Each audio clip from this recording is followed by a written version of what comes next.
Nous allons maintenant essayer de rentrer dans la tête de Jean-Marie Le Pen.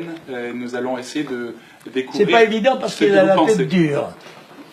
On va justement voir votre corpus idéologique qui a été associé tout au long de votre vie politique à l'extrême droite. Comment est-ce que vous vous définiriez politiquement? J'avais défini d'ailleurs le Front National comme une droite populaire, sociale, populaire et nationale. C'était avant le ni droite ni gauche. Comment? Avant le ni droite ni gauche. Le ni droite ni gauche a été un des éléments d'un très long parcours. À un moment donné, un des slogans du Front a été celui-là. Ça n'a pas été sa définition historique. C'était rhétorique. En 1995, dans National Hebdo, vous écrivez « Je représente à la fois la tradition populaire et la tradition contre-révolutionnaire qui a dénoncé les heures les plus sombres de 1793, quand la révolution était tenue pour un bloc admirable, et détesté le communisme, quand les compagnons de route avaient persuadé les Français qu'ils représentaient l'espoir du monde. » Est-ce qu'on peut dire que c'est finalement votre doctrine? Somme toute, oui, c'est la résumer un peu brièvement. Mais enfin, oui, ça fait un bon slogan en tout cas. Est-ce que vous vous définiriez à l'extrême droite si on avait à catégoriser sur l'échiquier politique? Je veux d'ailleurs dénoncer le procédé technique qui consiste à dire de l'extrême gauche que c'est la gauche de la gauche, et l'extrême droite, ce sont des extrémistes de droite. La technique est évidemment pas innocente. Donc vous contestez cette appellation extrême droite? Oui, je trouve que sur le plan parlementaire, elle est évidente. Sur le plan parlementaire, vous étiez à l'extrême droite on est à la droite qui est elle-même à la droite du centre, qui est lui-même à la droite de la gauche, etc. Et le Parti socialiste à la droite du Parti communiste. Pourtant, l'extrême droite a été définie politiquement, historiquement. Par qui? Michel Vinocq, par exemple, qui est historien. Michel Vinocq. Je ne savais pas qu'il était un homme de la Bible. Ce n'est pas un homme de la Bible, c'est un historien parmi d'autres, oui. Qui, par exemple, offre... Parmi d'autres possibilités. Offre sa vision personnelle d'homme de gauche. Et voilà, ça oui. Donc vous contestez par exemple Michel Vinocq qui dit que l'extrême droite c'est l'antilibéralisme, la critique de la société moderne, l'idée que les élites sont corrompues, l'appel au chef et la restauration d'un régime d'ordre autoritaire. Non, bah écoutez, ça, avec aussi l'opposition à l'immigration. Je conteste tout à fait ça parce que je crois que le Front National a dû, depuis sa naissance, participer à 61 consultations électorales. Par conséquent, nous avons suivi une voie démocratique absolument indiscutable, sous les tirs de nos adversaires, sans les moyens considérables dont ils disposent, sans les appuis, sans les soutiens, sans les bienveillances. Et en l'occurrence, je conteste tout à fait cette analyse.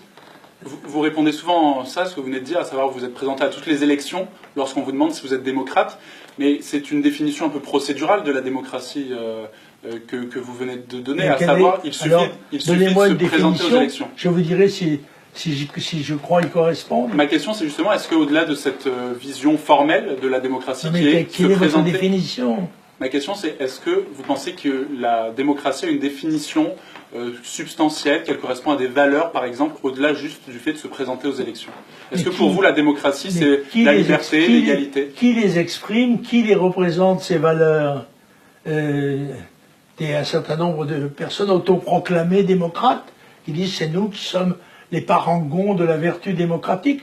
La démocratie, ça consiste à participer à la vie politique qui est dans notre pays démocratique, puisqu'elle repose sur les élections à tous les niveaux, et par conséquent, dans ce domaine-là, le Front National est au moins aussi démocrate que d'autres partis, et bien plus que des partis comme le Parti communiste ou d'autres. Donc pour vous, la démocratie, c'est le fait de se présenter à des élections, il n'y a pas l'idée d'égalité, de valeurs comme l'égalité, la liberté?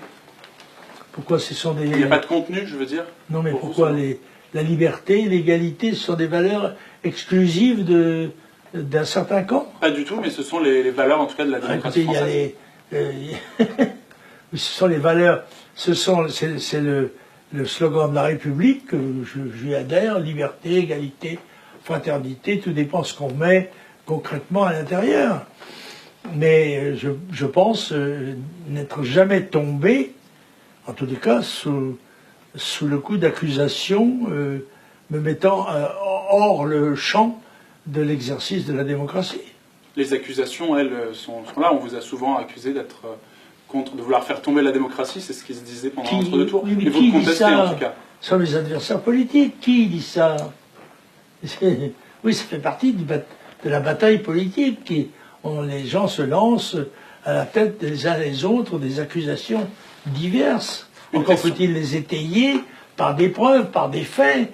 Et il me semble qu'il y a un certain nombre de comportements qui sont antidémocratiques, concrètement. Lesquels, par exemple? Je ne sais pas. La violence exercée, des méthodes sélectives de désignation des élites ou des représentants. Rien de tout ça n'appartient à l'univers idéologique du Front National. Alors, puisqu'on parle de démocratie, je vais vous parler de votre première élection en 1974. J'ai relu votre profession de foi, celle de votre première présidentielle. Il y a deux éléments qui m'ont frappé. Le premier, c'est lorsque vous écrivez, je vais vous lire cette phrase, Monsieur Valéry Giscard d'Estaing, donc le futur vainqueur, se prétend libéral, mais il s'est attaché à l'étatisation d'une économie implacablement dirigée vers le collectivisme. Donc vous teniez un discours à l'époque assez libéral, même Giscard n'était pas assez libéral. Il ne peut pas que Chevinoc prétend que je suis anti-libéral. Ah bah, à l'époque, Giscard n'était pas assez libéral à vos yeux en tout cas. Vous défendiez notamment la fin des monopoles de la Poste et d'EDF. Et ce qui m'étonne, c'est qu'aujourd'hui, Marine Le Pen est sur une ligne qui est sensiblement différente. Elle a notamment affirmé récemment « Nous n'avons jamais été pour des privatisations massives, c'est n'importe quoi, nous sommes pour un État stratège ». Qu'est-ce qui s'est passé depuis 40 ans? Pourquoi le FN se régale à la française? C'est la preuve que Marine Le Pen n'est pas Jean-Marie Le Pen. Voilà. Marine Le Pen a pris la tête du Front National en 2011, il y a 6 ans, parce que c'est elle qui est responsable de la ligne actuelle du Front National. Que vous déplorez. Vous pouvez me demander que ce dont j'étais responsable moi-même. Oui, mais justement, je voulais avoir votre regard là-dessus. Est-ce qu'à vos yeux, l'essence du Front National est d'être très clairement libéral sur les sujets économiques? Et nous sortions, encore une fois, en 1974, quand Giscard d'Estaing est élu, eh bien, nous sortons d'une période post-guerrière, si j'ose dire, où les nationalisations ont été la règle et où l'État joue un rôle que nous estimons excessif. D'ailleurs, nous avons un slogan qui est « moins d'État, mieux d'État ». Et si vous vous présentiez demain à une élection, ce serait encore votre slogan? Ou est-ce qu'à votre avis, la situation actuelle fait que ce discours doit changer et le changement du coup opéré par Marine Le Pen est légitime?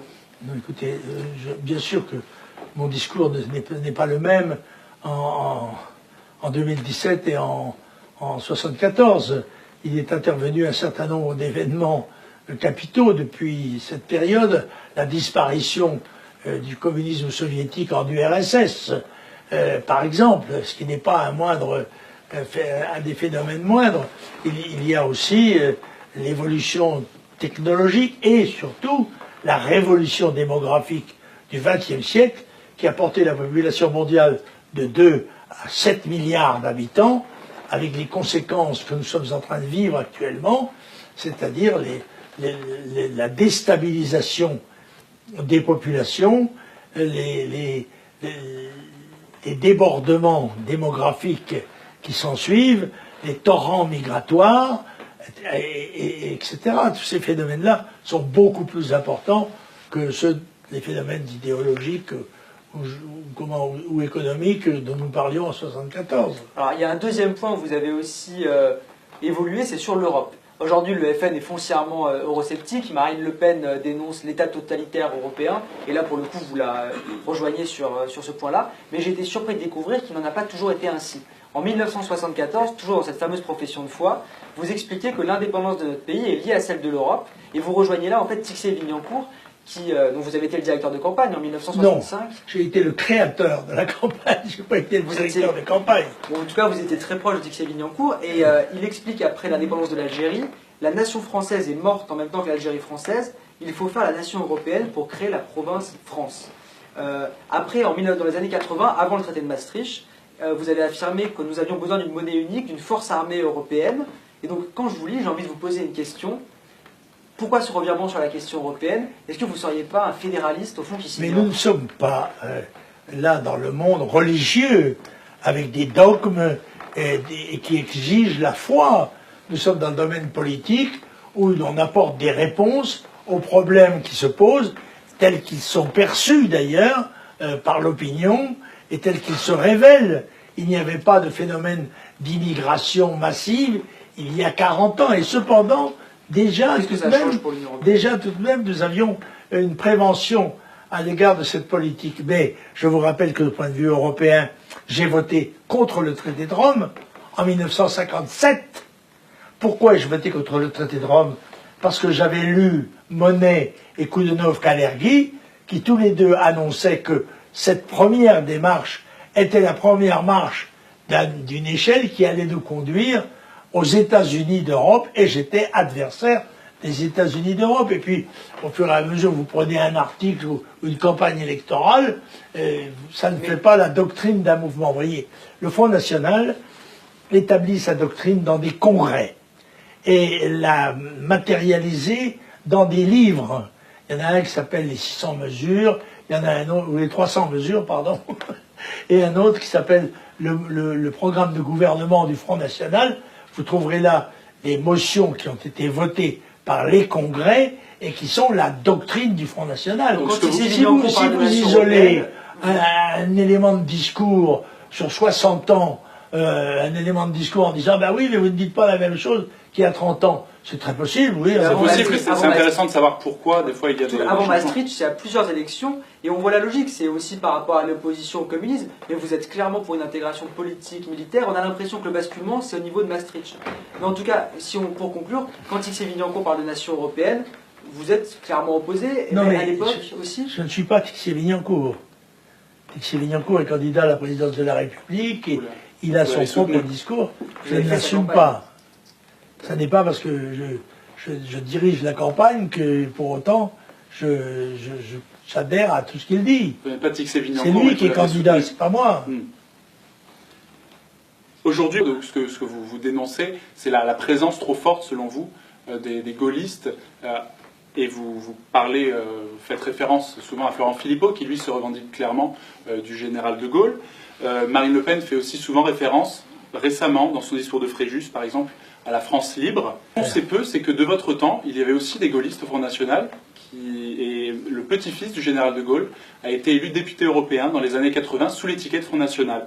Pourquoi ça vous gêne aujourd'hui, finalement, que le Front National ait des gaullistes en son sein? Ce qui me gêne, ce n'est pas qu'il y ait Florent Philippot, même s'il se prétend gaulliste, sans aucune justification personnelle quelconque, mais c'est qu'il veuille imposer une ligne gaulliste au Front National, ce qui est tout à fait différent.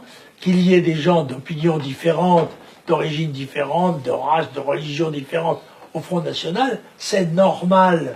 Encore une fois, ce qui est important, c'est de savoir par quelle méthode était érigée la direction du mouvement et quelles sont ses lignes directrices. Donc ce que vous nous dites, c'est que vous ne contestez pas la présence de gaullistes au Front National. En l'occurrence, mais vous contestez le fait que la ligne politique... Pour être parfaitement honnête, je n'étais pas convaincu à la Libération que le général de Gaulle avait joué le rôle de rassembleur national que j'aurais souhaité, et beaucoup d'autres. Mais ce qui a été plus grave, ça a été la liquidation de l'Algérie française. Et la politique du général de Gaulle à l'égard des harkis a été une politique criminelle, impardonnable, ayant engagé l'armée française dans une félonie et une trahison qui le sont elles-mêmes. Donc se référer aujourd'hui au général de Gaulle, c'est un défi que Marine Le Pen supporte, mais que personnellement, j'ai du mal à accepter, bien sûr. Vous ne portez pas le général de Gaulle dans votre cœur. Dans des bureaux communs, M. Philippot n'aurait pas eu le portrait du général de Gaulle dans son bureau. Ou bien il n'aurait pas été dans son bureau. Si vous aviez été président du Front National? Oui, non, oui. Il n'aurait pas pu avoir On n'aurait pas eu le portrait du général de Gaulle dans le bureau. Vous l'auriez interdit. Ce qui ne veut pas dire qu'on n'aurait pas pu avoir M. Philippot comme adhérent ou même secrétaire départemental de l'Est. Vous aurez interdit la photo du général de Gaulle dans le bureau d'un dirigeant? Absolument, oui, parce que ça ne correspond pas du tout à l'opinion du Front National et qu'un certain nombre d'adhérents du Front National ont souffert cruellement dans leur chair, dans leur famille, dans leur vie, des décisions qui ont été prises à ce moment-là, en 62, oui. Et donc quand Marine Le Pen fait référence à la France libre, dans son discours de Fréjus, qui a été... Mais c'est Madame Le Pen, elle est responsable de ce qu'elle dit. Bien sûr, mais vous pouvez porter un avis dessus. Non, je ne suis pas d'accord avec ce point de vue. Voilà, c'est clair. Qu'est-ce que vous avez dans votre bibliothèque, Jean-Marie Le Pen, qui est ici? On a vu des bibles, des... Je dois n'avoir ici que 15 000 livres. Alors, je ne sais pas celui que vous chercherez. Ils ne sont pas tous là, bien sûr. Il y en a... Vous en avez sûrement des préférés, votre livre de chevet, en ce moment. Lequel est-il? Je sais pas, je suis en train de lire un livre de Madame Keun, qui est une cousine de ma femme, qui est d'origine hollandaise. Elle est morte en 78, je crois, et elle a écrit un livre étonnant sur sa déportation en Russie soviétique par les militaires britanniques, d'une part, et d'autre part, un livre sur les Aurès qui m'intéresse parce qu'il y a très peu de gens, et surtout de femmes, qui ont été dans les Aurès, très peu de gens d'ailleurs qui savent où ça se trouve. Ça se trouve où, les Aurès? Eh ben, c'est le sud de Constantinois. C'est le massif des Aurès, un massif qui a abrité pendant des siècles et des siècles une tendance, comment dirais-je, rebelle à peu près tous les pouvoirs, quels qu'ils soient, les Chaouïas. Est-ce qu'on a le temps de lire quand on est un homme politique? On se souvient de Fleur Pellerin qui n'avait pas lu le mot Diano. La chance ou la chance d'avoir une insomnie, oui. Je suis un petit peu, pas trop, Dieu merci, un peu insomniaque, ça me permet de lire une demi-heure, 1 heure par soirée. Oui, mais c'est vrai qu'on a très peu de temps car on doit lire la presse quotidienne, la presse hebdomadaire, la presse mensuelle, les études, les rapports et les livres. Est-ce qu'il y a un ou deux auteurs qui ont été importants dans votre parcours intellectuel? Charles Maurras, par exemple, non? Marie-Michel Le Pen aime beaucoup Jacques Bainville. Votre petite fille a beaucoup parlé de Jacques Bainville, notamment sa biographie de Napoléon. Non, pas spécialement, non. J'aimais bien Brasillac parce que c'était un martyr. Vous le citez souvent. Un poète martyr. La France n'en a eu que 2. Hein. Donc, mais celui-là, j'avais trouvé, je trouvais ses poèmes de Fresne émouvants, admirables. Voilà, c'est très choquant, ça. Vous considérez souvent, en réponse à ceux qui vous disent que Brasillac a participé à la collaboration, vous répondez souvent il faut faire la différence entre l'homme et l'œuvre. Non, mais non seulement ça, mais il a participé. Écoutez, à ma connaissance, Brasillac est revenu de prison. Il était prisonnier de guerre. Et il est revenu, me semble-t-il, en 43, fin 43. Donc il a écrit, peut-être dans Je suis partout, peut-être 6 mois. Et Je suis partout, qui était un journal... Son procès a duré quelques minutes. Il a été fusillé à la Libération. Et il a été fusillé. Le général de Gaulle, dit-on, avec la vue basse, l'ayant confondu avec Doriot, parce qu'ils avaient le même genre de lunettes. Merci beaucoup, Jean-Marie Le Pen, d'avoir répondu à ces questions. On passe maintenant aux questions d'actualité. On en a quelques-unes à vous poser. La première concerne votre petite fille, Marion Maréchal Le Pen. Qu'est-ce qu'elle représente pour vous, votre petite fille, personnellement et politiquement surtout? Est-ce que c'est votre héritière? Beaucoup de journalistes affirment cela. Ça ne veut rien dire, ça. Marion Maréchal est députée. Elle est même, à ma connaissance, la plus jeune députée de l'histoire de France. Oui. Et elle l'a été, je dois le dire, sur ma suggestion et contre son opinion. Elle ne voulait pas être candidate. Moi, je souhaitais qu'elle le soit à Carpentras. C'était un moyen, je dirais, éblouissant de démontrer que la population n'avait pas cru dans la diffamation d'État dont nous avions été victimes lors des événements de Carpentras. Et profanation de tombes à Carpentras. Comment? C'était la profanation des tombes à Carpentras. C'est ça, la profanation des tombes juives à Carpentras, qui nous avait été indirectement imputée par le pouvoir, le président Mitterrand ayant pour la première fois dans l'histoire de la République défilé en personne comme président de la République à la tête d'une manifestation dans laquelle je figurais par une énorme baudruche marquée Carpentras, c'est moi. Voilà.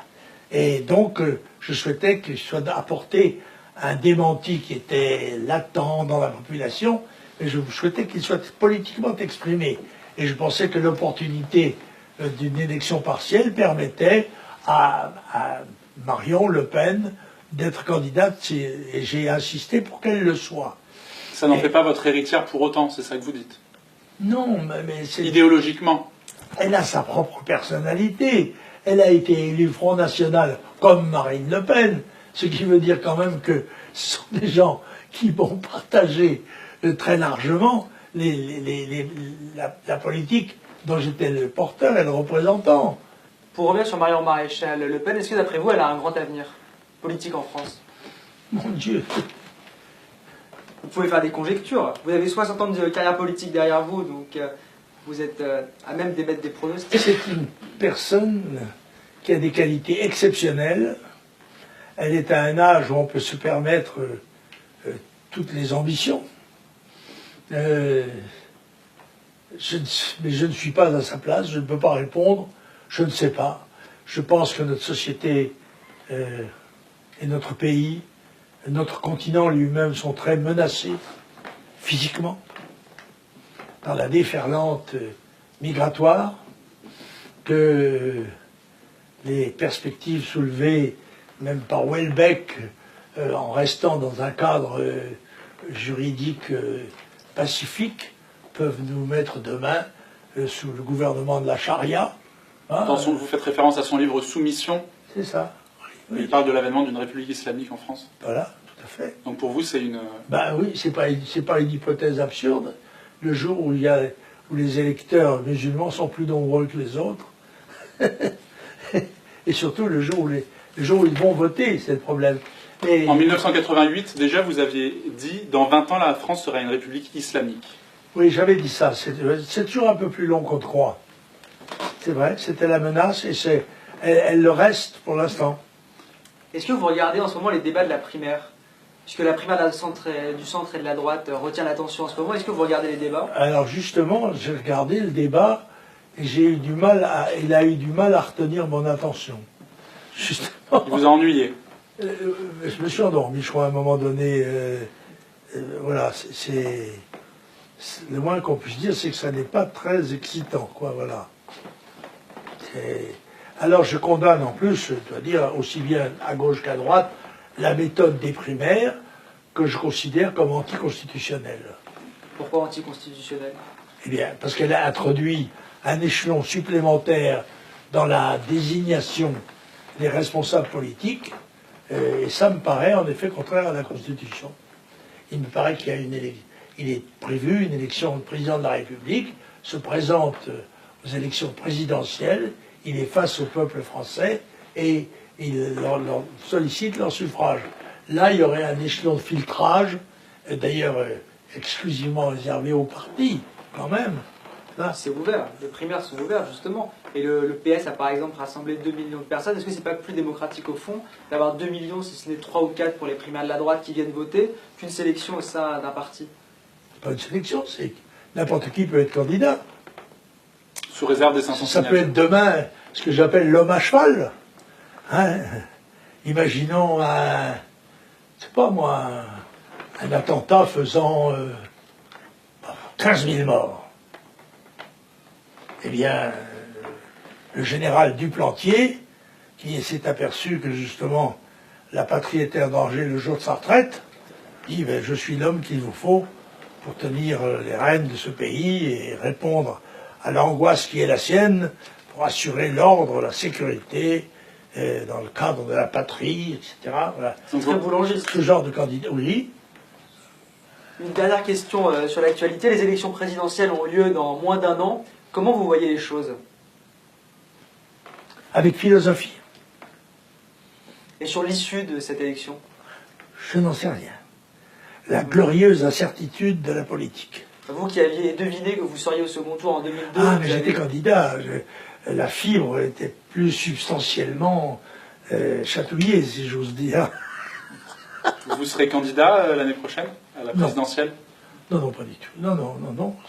Si j'ai démissionné en 2011 pour passer la main à un candidat du Front National, pour qu'il ait le temps de se préparer à une échéance que je pensais décisive, qui est celle de 2017, parce que je ne suis pas sûr qu'après 2017, il y en ait d'autres, Donc, Qu'est-ce qui vous fait dire ça? Comment? Qu'est-ce qui vous fait dire ça, qu'il n'y aurait pas d'élection présidentielle après 2017? Ce qui me fait penser ça, c'est la situation explosive de ce pays, absolument pas perçue ni par les professionnels, ni par les observateurs, ni par les journalistes, sans doute tout de même par quelques policiers ou quelques personnes plus subtiles que d'autres. Mais, encore une fois, c'était la mère de l'empereur, n'est-ce pas, Laetitia Ramolino, qui disait « Pour vous que ça dure ». Eh bien, c'est ce que se dit la société française. Et dans le fond, je me dis que ça me laisse un petit espace encore. Pour les législatives l'année prochaine, vous voulez Non, pas du tout. Non, non. Mon avenir politique est derrière moi. Au point de vue personnel, j'ai été parlementaire plus de 40 ans. Bref, je suis, alors peut-être une chose étonnante, je suis probablement le seul parlementaire, en tout cas en Europe, qui a été mineur de fond, marin-pêcheur de chalutier, lieutenant de parachutiste de la Légion étrangère, président d'association d'étudiants, fondateur de la MEF, et un certain nombre d'autres choses. Voilà, donc un personnage assez gag, en quelque sorte. Hein. Vous disiez que vous étiez marin-pêcheur, est-ce que vous reprenez la mer de temps en temps, ou est-ce que vous... J'ai beaucoup navigué dans ma vie, j'ai dû passer, je pense, 1/8 de ma vie sur la mer, soit comme professionnel, soit comme amateur, parce que j'ai traversé l'Atlantique, le Pacifique, à la voile, donc j'ai dans ce domaine-là une certaine expérience. Est-ce qu'il y aura un candidat issu des comités Jeanne que vous avez mis en place pour représenter vos idées l'année prochaine, puisque vous ne serez pas candidat? Au présidentiel? Oui. Sûrement pas. Ça n'est pas le but des comités Jeanne. Donc l'espace politique les comités Jeanne que vous représentez ne sera pas représenté. De rassembler le courant national.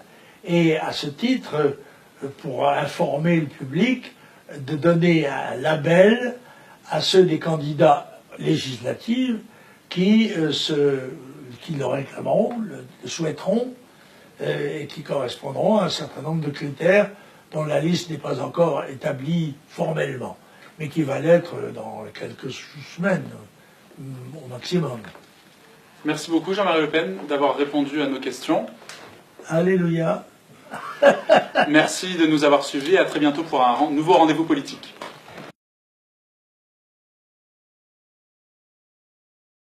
Je suis diplômé d'études supérieures de sciences politiques, mais de la faculté, pas de Sciences Po. Vous fréquentiez des étudiants de Sciences Po, des fois parce que bon, j'en ai eu un qui m'a couru sur le haricot pendant longtemps, qui s'appelait Rocard. Vous voyez un peu ce que c'est Rocard. Et entre autres, on avait bien sûr... Comment voulez-vous? J'ai été un des dirigeants de l'UNEF. Alors, j'ai forcément fréquenté des dirigeants de Sciences Po. Parce que Sciences Po faisait partie de l'UNEF. C'est d'ailleurs très étrange quand on lit dans votre biographie que vous étiez à la tête de l'UNEF pendant un temps. Pas à la tête, vous étiez membre de l'UNEF pendant un temps? Non, j'étais membre du comité directeur, puisque j'étais président de le Corpo. J'étais président de la Corpo de droit de Paris. Mais l'UNEF, je vous le rappelle, était un syndicat unitaire. Voilà, c'est pour ça que c'est-à-dire qu'il y avait une extrême gauche et une extrême droite. Des congrès qui duraient 8 jours, jour et nuit, où on se tirait la bourre d'une façon très énergique, en même temps en restant camarades. Mais... Donc l'UNEF, à l'époque, n'était pas le syndicat de gauche que l'on connaît aujourd'hui. C'est ça. C'était très ouvert, si vous voulez, à cause de cette unité. Maintenant, il y a autant d'UNEF que de partis de gauche, parce que pratiquement la droite a disparu, même semble-t-il, comment ça s'appelle? C'est pas le Panthéon, à côté... Assas, oui. Et donc vous discutiez avec Michel Rocard de temps en temps ou Ah oui, comment il venait de Sciences Po, il essayait de me renverser. Mais il était un peu vibrionnant.